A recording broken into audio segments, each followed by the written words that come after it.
안녕하세요, 서있습니다. 오늘은 도널드 트럼프에 대해서 이야기하도록 하겠습니다. 민주당 쪽에서는 힐러리 클린턴이, 그리고 공화당 쪽에서는 도널드 트럼프가 대통령 후보로 나설 것 같고요. 근데 이 도널드 트럼프라는 사람이 탈도 많고 화제거리도 굉장히 많이 만드는 사람이기 때문에 많은 스포트라이트를 받고 있습니다. 자, 근데 사실 우리나라에서는 미군 주둔 비용을 한국에 부담시켜야 된다는 발언 때문에 화제가 됐는데, 트럼프가 했던 바보 같은 언급 중에 진짜 극히 일부밖에 되지 않습니다. 몇 가지 예를 한번 들어볼게요. 첫 번째는 테러리스트를 소탕하려면 가족까지 다 죽여야 된다 라는 말을 트럼프가 했고요. 이슬람 모스크에 감시 장치를 설치해야 한다. 인터넷을 규제해야 된다. 언론의 자유 어쩌고 떠들겠지만 그런 거 필요 없다. 멕시코에서는 범죄자들하고 강간범들이 미국으로 넘어오고 있다. 마지막으로 나는 중국을 좋아한다. 왜냐하면 얼마 전에 중국 사람한테 매우 비싼 아파트를 팔아서다. 이게 유력한 차기 대통령 후보가 한 말입니다. 종교의 자유, 언론의 자유를 무시하고요. 인종차별적 발언과 여성차별 발언을 서슴없이 합니다. 게다가 자신이 싫어하거나 자신에 대해서 안 좋은 평을 한 사람들을 상대로 disgusting, 역겹다 혹은 루저라고 부르기까지도 합니다. 고소는 기본이고요. 초등학교에서 약한 애들을 괴롭히는 약간 불량배 같은 느낌입니다. 그래서 게다가 이제 지금까지 트럼프의 발언을 분석해 본 결과 어휘 구사력 수준이 초등학교 수준에 불과하다는 말들이 많이 있습니다. 꽤 쉬운 영어를 구사하기 때문에 영어학원에서는 좋은 자료로 활용할 수 있을 거라고 생각이 듭니다. tremendous, problem, peanuts, huge와 같은 단어들을 상당히 많이 반복하고요. 질문에 대해서도 전혀 연관이 없거나 애매한 답변을 하기 일수라고 합니다. 그래서 외교 정책, 국방 정책, 역사에 있어서도 여러 차례 무지를 드러낸 적이 있습니다. 예를 들자면요.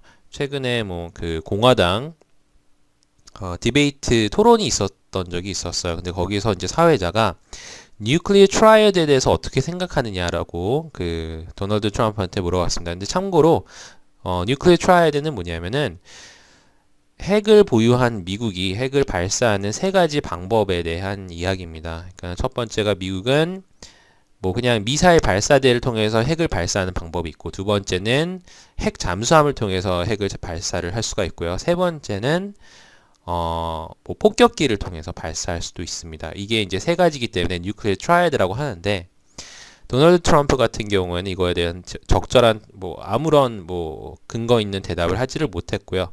그냥 횡설수설을 했었습니다. 그래서 좀 엄청난 비꼬임을 당했었습니다.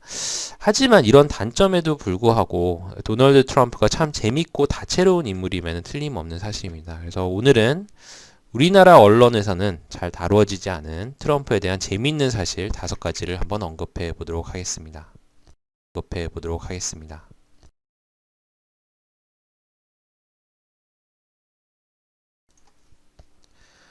자, 트럼프하고 미국 프로레슬링 협회인 WWE와의 관계는 1988년으로 거슬러 올라갑니다. 카지노로 유명한 아틀랜틱 시티에 있는 트럼프 플라자를 홍보하기 위해서 트럼프는 이곳에 레슬매니아 4를 유치하고 다음 해에도 레슬매니아 5를 유치합니다. 레슬매니아 같은 경우에는 레슬링의 월드 시리즈와 같은 이벤트예요. 그러니까 그때까지 레슬러들 사이에 갈등 관계를 고조시키다가 이때 레슬매니아가 됐을 때 빵 터트려 버리는 거죠. 그렇기 때문에 시청률도 굉장히 높고요. 레슬링 같은 경우에는 한때는 미국 미식 축구에 이어서 2위의 스포츠로 인지될 만큼 큰 스포츠 행사입니다. 그래서 레슬매니아가 2년 연속 한 곳에서 유치된 유일무이한 일이었다고 합니다. 2007년에는 WWE는 이제 그 당시에 로지 오도넬이라는 여배우하고 트럼프의 갈등 관계를 이용하기로 결정합니다. 로지 오도넬이라는 여배우가 있는데 그 배우가 이제 트럼프에 대해서 좀 맹비난을 했습니다. 그래서 그거에 대해서 트럼프가 좀 우아하게 뭐 그럴 수도 있다라고 넘긴 게 아니라 굉장히 좀 쪼잔하게 나갔어요. 그렇기 때문에 아까 언급했었던 disgusting이라는 여배우한테 그런 말을 썼었고요. 그러니까 역겨운 여배우다라는 말까지 써가면서 서로 굉장히 갈등 관계를 고조시켰습니다. 그래서 뭐 딱 이제 이게 레슬링 갈등 구조하고 비슷하거든요. 그래서 WWE가 이거를 활용하기로 결정을 했고요. 그 당시 이제 WWE 회장인 빈스 맥맨이 레슬링 시합 전에 관중들을 좀 훈계를 했어요. 너희들 리스펙트가 없냐? 너희들 뭐 별거 아니다. 라고 하고 있을 때 트럼프를 등장시켜요. 그래서 트럼프는 맥맨을 맹비난을 해요. 그 자리에서. 그러면서 진짜 현금을 그 자리에서 관중석에 뿌렸다고 합니다. 관중들은 물론 환호를 했겠죠. 그러면서 지금 대통령 선거 캠페인 슬로건은 Make America Great Again의 전조가 된 Make WWE Great Again이라는 표현을 처음 사용합니다. 그래서 뭐 갈등 관계가 된 맥맨과 트럼프는 각자 자신을 대표하는 레슬러를 뽑아서 레슬매니아 23에서 대리전을 치르게 하는데 패자는 머리를 삭발하는 조건이었습니다. 끝에 가서는 맥맨이 지고요. 트럼프의 손에 의해서 삭발을 당하게 됩니다. 하지만 맥맨도 사실 졌다고 말할 수 없는 게 레슬매니아 23은 트럼프의 출연 덕분에 WWE 역사상 가장 높은 수익을 기록하게 됩니다.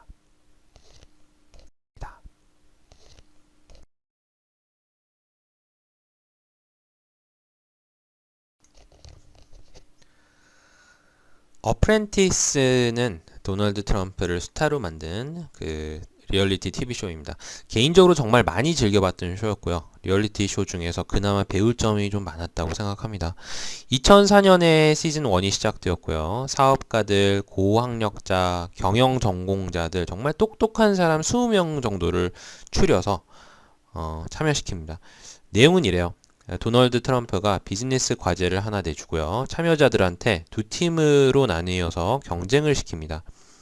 과제에는 각 팀이 카지노를 운영해서 더 많은 수익을 내기, 홍보 계획을 짜서 홍보 전문가에게 더 높은 점수를 받기, 헬스장을 운영해서 더 많은 수익을 내기 등이 있습니다. 그리고 진 팀에서 가장 기여도가 낮거나 페인이 된 참여자 한 명을 뽑아 탈락을 시키는데요. 보통 뭐 가장 좀 부정적이거나 뭐 불평만 많이 하면서 기여는 별로 없는 참여자가 탈락 후보가 보통 되고요. 이때 트럼프가 참여자를 쫓아내면서 한 말인 You're fired라는 말이 유행어가 되었습니다. 그래서 마지막으로 남은 1위는 트럼프가 운영하는 많은 회사들 중 하나의 사장이 됩니다. 큰 돈을 벌게 되는 거죠. 미래 창창한 사람이 되는 거고요. 이 쇼 중간중간에 트럼프가 등장해서 많은 비즈니스 팁을 이야기하는데요. 논쟁은 돈벌이가 된다. 사람은 사실은 절대 바뀌지 않는다라는 어떻게 보면 꽤 일리가 있는 말들을 많이 합니다. 정치인은 잘 모르겠는데 사업적으로는 분명 경험이 많은 사람임에는 틀림없는 것 같습니다.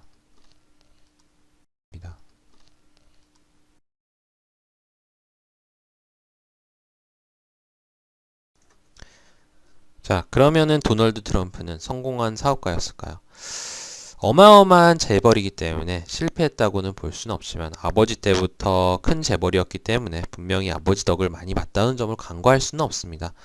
그리고 1990년대 초에는 부동산 시장에 큰 불경기가 찾아왔어요. 그래서 트럼프의 회사는 30억 달러에 이르는 큰 빚을 지게 됩니다. 그 중에 8억 달러는 개인 빚이었고요. 그래서 채권자들이 원했다면 개인 파산에 이르게끔 할 수 있는 상태였습니다. 하지만 개인 자산의 많은 부분을 판매하는 것을 포함한 은행의 채무 이행 계획에 동의하면서 파산을 가까스로 벗어날 수 있었고요. 게다가 본인의 이름을 걸고 시작했던 많은 사업들이 실패합니다. 앞에 언급했었던 도널드 플라자, 도널드 스테이크, 도널드 보드게임, 도널드 항공사, 도널드 보드카, 도널드 매거진 등이 시작한 지 얼마 안 돼서 취소되었습니다. 근데 이 이름을 보면은 사업 이름에 자기 이름을 붙이기 좋아하는 사람이 도널드 트럼프만큼 있을까라는 생각이 들게 합니다. 게다가 그 천문학적인 빚을 졌음에도 불구하고 지금의 위치에 있게 된 이유에는요, 그의 인간성에도 좀 연관이 있는 것 같습니다. 근데 자료에 따르면은 도널드 트럼프는 빚을 지면은 이거를 빨리 갚아야지 하면서 굉장히 그 긴장해하고 떠는 그런 류의 인간은 아니었다고 해요. 좋게 말하면 대범한 사람이었고 나쁘게 말하면 조금 비양심적인 사람이지 않았나라는 생각이 좀 듭니다. 근데 그리고 거기에다가 일부러 채무 조건을 말도 안 되게 복잡하게 뒤엉키게 만들어서 빚 상환 자체를 어렵게 만들었다고 합니다. 그렇기 때문에 채권자들 스스로 좀 지쳐서 더 이상 빚 상환을 요구하지 않게 되었다고 하고요. 이런 전략이 많은 경우에는 효과가 있었다고 합니다.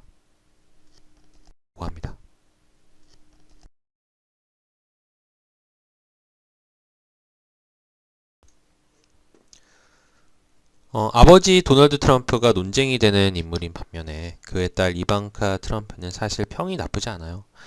투박하고 저돌적인 스타일의 아버지에 비해서 훨씬 더 세련됐고요. 말도 정말 잘해요. 그래서 강한 카리스마까지 보이고 있습니다. 어떤 사람들은 아버지가 아니라 오히려 딸이 대통령으로 출마해야 되는 게 아니냐라고 주장하기도 합니다. 이방카 트럼프는 아버지와 함께 어프렌티스에 출연하면서 대중한테 알려지게 됩니다. 트럼프의 아들도 등장하긴 하는데 아들도 참 좋은 인상을 주긴 했어요. 근데 이방카 트럼프 같은 경우는 뭔가 특별했던 기억이 납니다.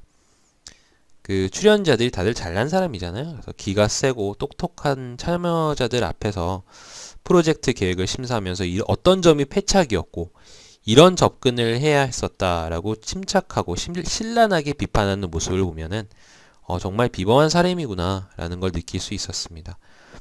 부시나 힐러리처럼 대통령의 친인척이 이후에 대통령이 되는 모습을 자주 보잖아요. 그래서 만약에 도널드 트럼프가 대통령이 된다면 이방카 트럼프가 미래 대통령이 되는 날을 보게 될 가능성이 상당히 높을 것 같습니다. 이방카 트럼프는요, 뉴욕 옵서버를 인수한 유대인 출신의 청년 사업가 제러드 쿠시너라는 사람과 2009년에 결혼해서 세 아이를 낳습니다.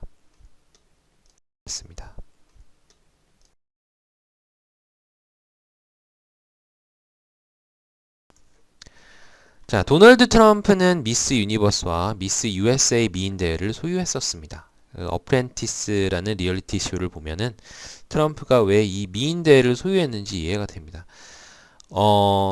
사업 파트너나 아니면 이제 콘트랙터를 회사에 불러서 협상을 하는데 옆에 이 미인 대회 참여자를 앉혀요. 그러면은 사업 파트너가 정신을 차리지를 못합니다. 그러면서 좀 계약을 수월하게 이끌어 갈 수 있었던 모습을 좀 보는데요. 가끔 이제 수영복을 입고 있는 미스 유니버스를 보면서 횡설수설하는 모습이 카메라에 잡혀서 좀 웃겼던 기억이 납니다. 근데 이슈가 좀 많이 됐어요. 그러니까 미인 대회 참여자들에게 미스 돼지 같은 그런 부적절한 표현을 사용한다든지 미인 대회에 너무 과다한 영향을 끼친다든지 하는 일들이 이슈가 되니까 대통령 선거에 출마한 직후에는 이 대회를 다른 사람에게 매각해버립니다. 자, 여기까지가 도널드 트럼프에 대한 이야기였습니다. 남의 나라 이야기지만 전 세계에 영향을 끼칠 수 있는 미국 대통령 자리에 대한 이야기인 만큼 관심을 갖지 않을 수가 없을 것 같습니다. 재밌게 보셨다면요, 구독 버튼 눌러주시고요. 저는 서이스였습니다. 감사합니다.